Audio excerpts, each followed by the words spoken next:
Hello guys! Good morning! For today's video, samahan niyo akong magluto ng ginisang munggo. Dahil Friday ngayon, it's Munggo Day! Charis!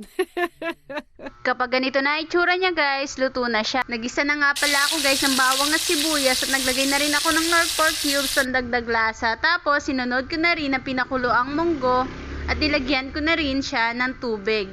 Habang inaantay ko siyang kumulo guys, nanguha muna ako ng malunggay kasi malunggay is life ang mga bagets. Share ko lang guys, habang naghihimay ako ng malunggay, kagagaling ko nga lang pala sa school at naglinis kaming mga parent doon. Kinder nga pala yung panganay ko guys at papasok na siya. Hindi pa rin ako makapaniwala guys na may estudyante na ako. Parang kailan lang, ako pa lang yung estudyante. Ngayon maghahatid na ako ng anak sa school. Talagang kay bilis ng panahon.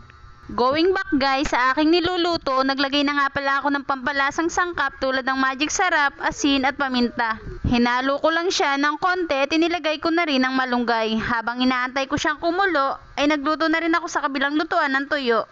Kasi para sa akin, perfect combo yung dalawa na yan. Syempre, hindi mawawala ang ating chicharon kasi yan ang magpapasarap sa ating munggo. Promise guys, sobrang sarap niyan. Pakuluin lang natin ng konti, then tada, ready to eat. Ilabas na ang isang kalderong kanin, charot. Yan nga pala yung ulam namin guys. Yung tortang talo nga pala, binili ko lang sa labas ng school. Nadaanan ko siya nung pauwi na ako. Kain tayo guys. Thank you Lord sa lahat ng blessing. Yun lang for today's video. Salamat sa inyong panonood guys. Bye!